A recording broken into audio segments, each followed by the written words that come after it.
The Brothers Karamazov, Book 7, A Judicial Error, Subsection 13, An Adulterer of Thought. Not only by the combined weight of the facts is my client undone, gentlemen of the jury, he proclaimed. No, my client is really undone by one mere single fact, and that is the corpse of his aged father. Had this been a simple murder, then faced with this insignificance and unprovenness, the fantasticism of the facts, if each of them he examined in isolation, be examined in isolation, not combination, you too would reject the accusation, or would at least hesitate to undo a man's fate on account of mere prejudice against him, which, alas, he has so deserved. This is still Fichukovich speaking, I think. That impress, and to such a degree that even the very insignificance and unprovenness of the accusing facts become less insignificant and less unproven, and this even to the most unprejudiced mind. But how can such a defendant be acquitted? Suppose he has committed murder and escapes unpunished. That is what each of us feels in his heart almost involuntarily, by instinct. Yes, it is a terrible thing to spill the blood of a father, the blood of one who begot me, the blood of the one who has loved me, the blood of the one who has not spared himself for me, the one who has ached with my illnesses ever since I was a child, the one who has suffered all his life for my happiness and has lived only for my joys, my successes. Oh, to kill such a father! Why, that is impossible to think. Gentlemen of the jury, what is a father, a real father? What great word is this?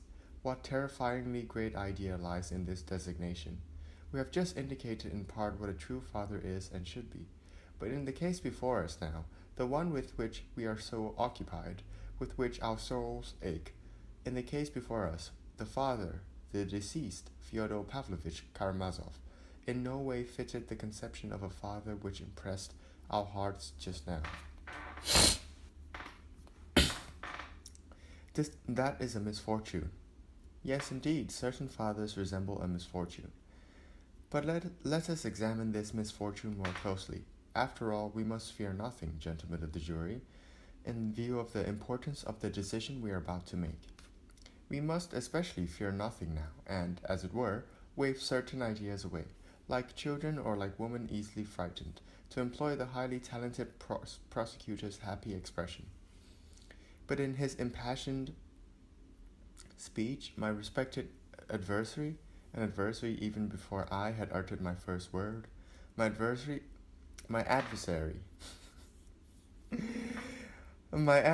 several times exclaimed, "No, I will not let anyone else defend the accused. I will not leave his defense to the highly talented counsel who has arrived from St. Petersburg. I am both prosecutor and counsel for the defense." Thus, he did several times exclaim, forgetting, however, to mention that if the fearsome defendant had for an entire 23 years been so grateful for a mere pound of nuts received from the only person who had shown him some affection as a child within the home of his progenitor, progenitor,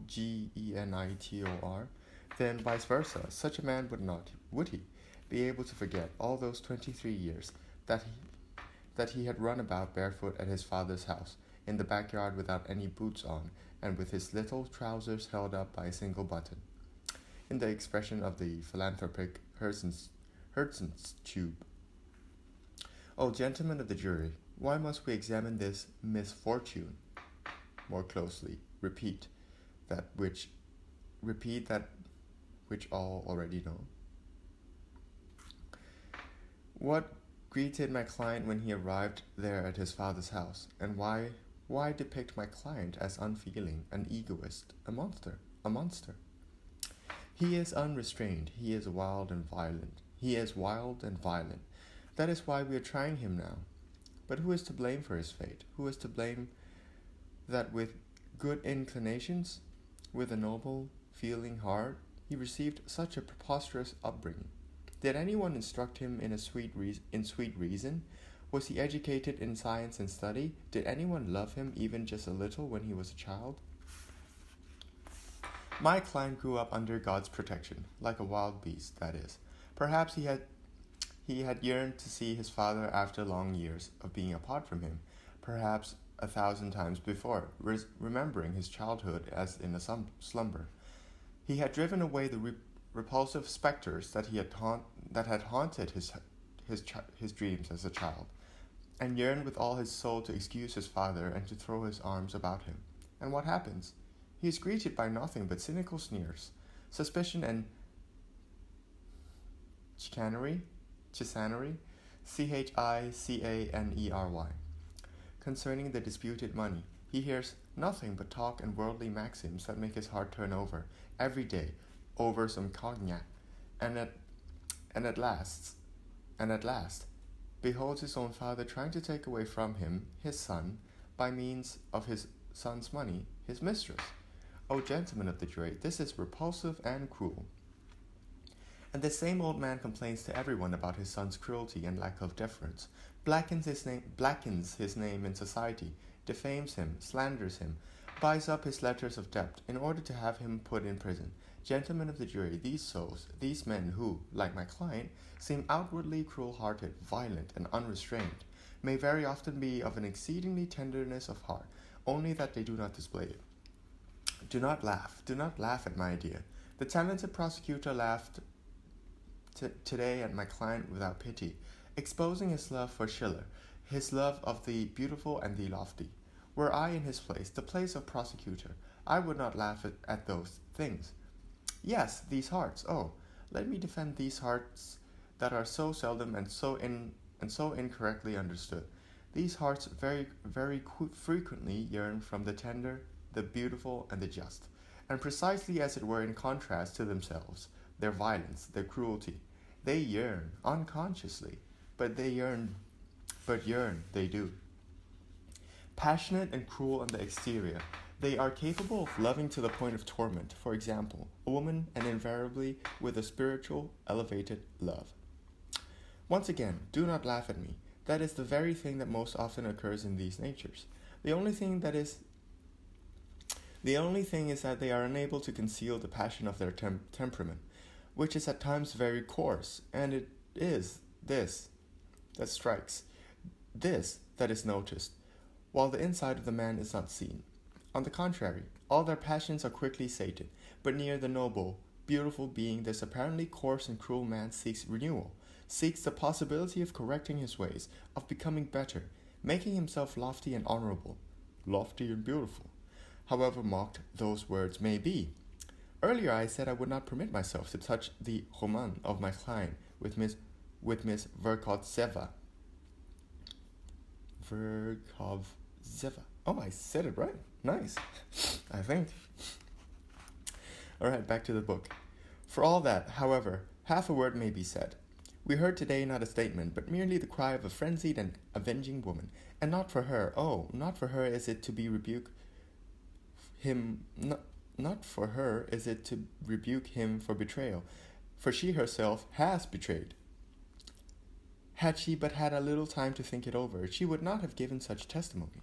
Oh, do not listen to her. No, my client is no monster of cruelty, as she called him. The crucified lover of mankind, on the way to his cross, said, I am the good shepherd. The good shepherd putteth his soul upon his sheep, and not one of them shall perish. Let us also not bring ruin to a human soul. I asked just now the question, what is a father? And exclaimed that this is a great word, a precious designation. But with the word, gentlemen of the jury, one must treat honorably, and I shall permit myself to name an object by its proper word, its proper designation. A father such as the murdered old man Karamazov cannot and is not worthy to be called a father. Love of a father is not justified by the father is preposterous, an impossible thing. It is impossible to create love from nothing. From nothing only God creates. Father, provoke not your children to anger, writes the apostle, out of his heart that is aflame with love.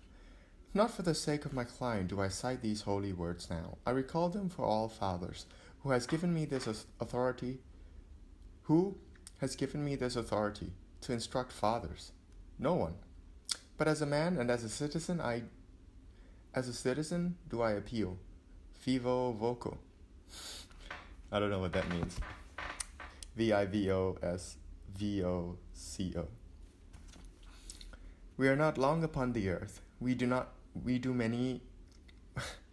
are not long upon the earth. We do many an evil deed and say many an evil word. Let us therefore pluck the opportune moment of our conjoined association in order to say, also, to one another a word that is good. Thus do I also. While I am upon this spot, I shall employ my moment to its advantage. Not in vain has this tribune been granted to us by a higher will. From it all, Russia hears. Not for the fathers of this town alone do I speak, but to all fathers do I exclaim, Fathers, provoke not your children to anger. Yes, let us ourselves fulfill Christ's testament, and then only shall we permit ourselves to ask it of our children. Otherwise we are not fathers but foes unto our children, and they are not our children but our foes, and we ourselves have made them thus. For with the same measure that ye mete withal shall it be measured out to you again. It's probably from the Bible. Okay, I'm just going to continue. I don't know what that means. I'll read it again. For with the same measure that ye mete, Y-E-M-E-T-E, withal shall it be measured out to you again. Oh, okay. Okay, back to the book. Not I do speak, but thus prescribes the holy gospel. Measure in such measure as is measured out to you. Oh, okay, that's what it means. And how can we blame our children if they measure to us as is measured out to them? Not long ago, in Finland, a certain unmarried girl, a serving maid, was suspected of having secretly given birth to a child. A watch was kept upon her, and in the attic of the house, in a corner behind bricks, her trunk, which no one had known about, was found, open, and from it taken the corpse of a newborn infant. Whoa. Which she had slain. Whoa. In the same trunk were found the skeletons of 2 infants she had brought into the world and slain earlier, also at the moment of their birth, which fact she confessed. Damn. Gentlemen of the jury, is this a mother of her children? Yes, she bore them, but is she a mother to them? Will any of us be so bold to pronounce over her the sacred name of the mother? Of mother? Let us be bold, gentlemen of the jury. Let us be audacious even. We are even obliged to be thus, at the present moment, and not go in fear of certain words and ideas. In the matter of those Moscow merchants' wives, who go in fear of metal and of brimstone. Nay, let us prove, on the contrary, that the progress of recent years has also touched our moral development. And let us say outright, a begetter is not yet a father, while a father is a begetter and a deserver. Oh, of course, there is another meaning, another interpretation of the word father, one which demands that my father, even though he may be a monster of cruelty, a doer of evil unto his children, nonetheless remains my father, for the simple reason that he begot me. But this meaning is already, as it were, a mystical one that I may not comprehend with my mind, but may only accept by faith, or more correctly, upon faith, like much else, which I do not comprehend, but which religion commands me, nonetheless, to believe. But in that instance, let it then remain without the province of real life. Within the province of real life, which possesses not only its own rights, but itself imposes great obligations, within that province we wish to be humane, to be Christians, at least, must and are obliged to adhere only to convictions that have been justified in the light of intellect and experience, that have been passed through the crucible of analysis, in a word, to act in accordance with reason and not in a manner of bereft of it, as in dream and delirium, that we may not bring harm to others, that we may not exhaust them with torment and bring ruin upon them. Then only will it be a genuine Christian act, not a mystical one only, but one that accords with reason and is now truly philanthropic.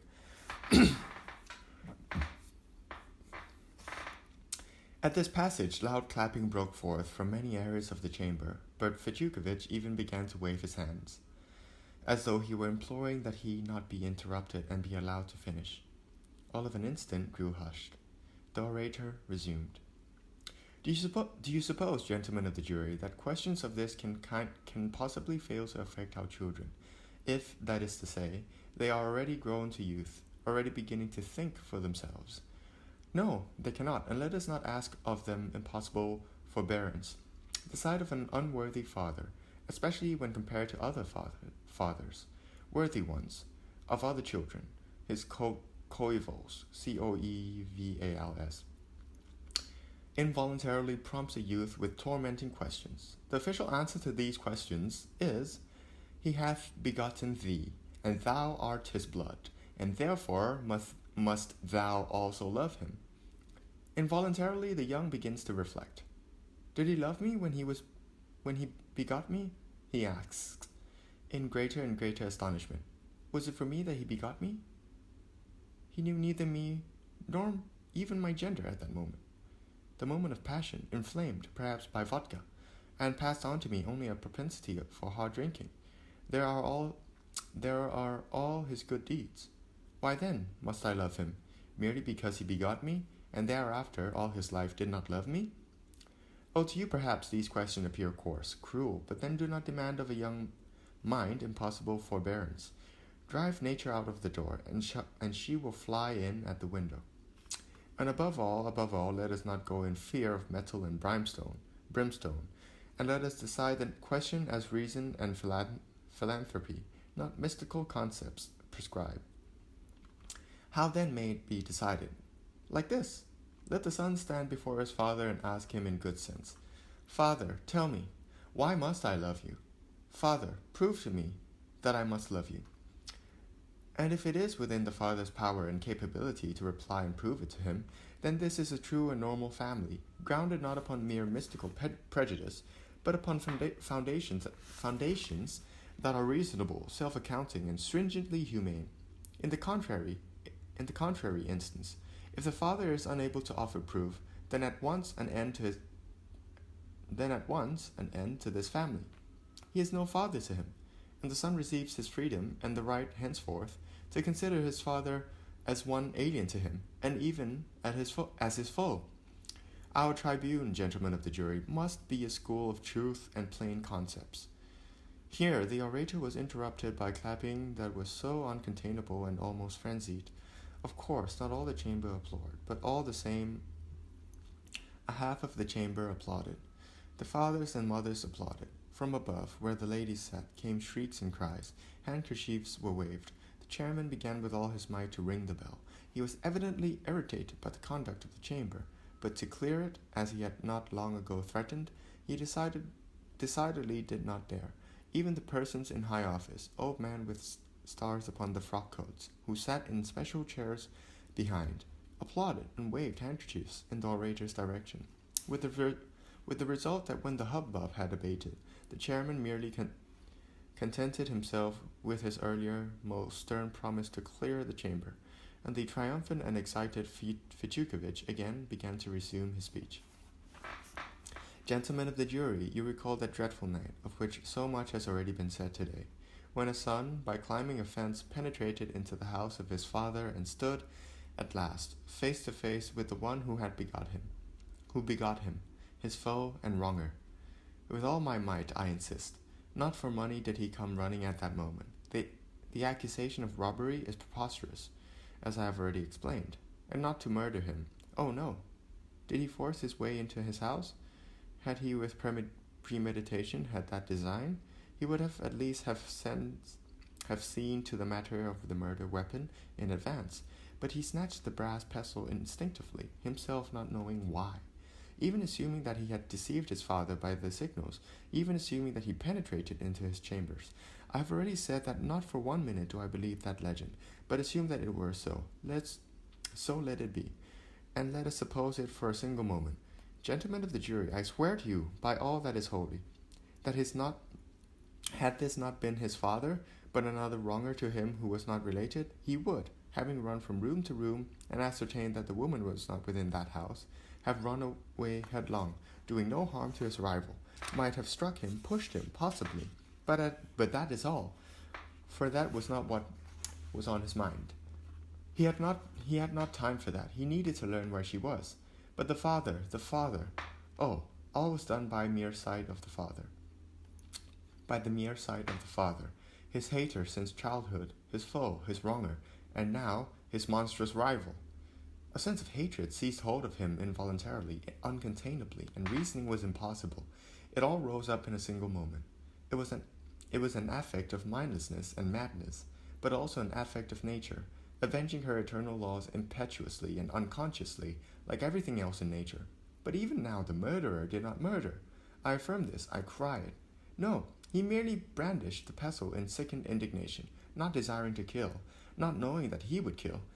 Had the fateful pestle not been in his hand, he might only have beaten his father mercilessly, perhaps, but not killed him. Having started to run away, he did not know whether the old man whom he had cast down was dead or not. A murder of that kind is not a murder. Neither is a murder of that kind a parricide, nor the murder of a father such as that cannot be called a parricide. No, the murder of a father such as that cannot be called a parricide. A murder of that kind may be classed as a parricide only out of prejudice. But did it happen? Did this murder actually happen? I appeal to you again and again from the depths of my soul. Gentlemen of the jury, lo, we shall condemn him, and he will say to himself, these men did nothing for my fortunes, for my upbringing, my education, in order to make me better, to make me a man. These men did not feed me and did not give me to drink, nor did they visit me as I lay naked in prison, and now they have sent me into penal servitude. I am quits with them. I owe them nothing now, and shall owe no one anything until the end of the ages. They are all wicked, and I shall be wicked. They are cruel, and I shall be cruel. That is what he will say, gentlemen of the jury, and I swear, with your accusation, you will only relieve him his conscience. He will continue to curse the blood he has spilled, and will have no remorse for it. At the same time, you will bring to ruin the man still possible within him, for he will remain wicked and blind at all the rest of his days. But do wish to punish him terribly, ferociously, with the most dreadful punishment that one may imagine, but with the purpose of saving and regenerating his soul forever? If so, then crush him with your mercy. You will see, you will hear his soul shudder, show horror. Am I to endure this mercy? Am I to receive all this love? Am I worthy of it? That is what he will exclaim. Oh, I know, this heart. This wild but noble heart, gentlemen of the jury, it will bow down before your pious deed. It will thirst for a great act of love. It will burn aloft and be resurrected forever. There are souls that in their limitation accuse the entire world, but crush this soul with mercy, show it love, and it will curse its handiwork, for within it there are so many good beginnings. The soul will grow enlarged, and will behold how merciful God is, how fair and just are men. He will be horrified and crushed by the repentance and the numberless debt that stands before him from this day, and then what he will not say, and what he will say is not, I am quits with them, but I am guilty before all men, and am the most unworthy of all men. In tears of contrition and burning, suffering tenderness, he will exclaim, men are better than I, for they wished not to destroy but to save me. Oh, it will be easy for you to perform it, this act of mercy, for in the absence of any evidence, even slightly resembling the truth, you will find it too painful to pronounce, yes, he is guilty. It is better to do it. It is better to let 10 guilty men go free than to punish one innocent one. Do you hear that majestic voice from the previous century of our glorious history? Am I, who am insignificant, to remind you that Russian justice is not the retribution merely, but also the salvation of the ruined man? Let other nations have the letter and the retribution. We have the spirit and the sense, the salvation and regeneration of the ruined. If it is so, if truly thus are Russia and her justice, then forward, Russia, and intimidate us not with your fury troikas, from which all nations stand aside in sickened loathing. Not a fury troika, but a majestic Russian chariot will solemnly and tranquilly attain its goal. In your hands lies my client's fate. In your hands lies, too, the fate of our Russian justice. Of our Russian justice. You shall save it. You shall uphold it. You shall prove that there are those who care for its observance, that it is in good hands.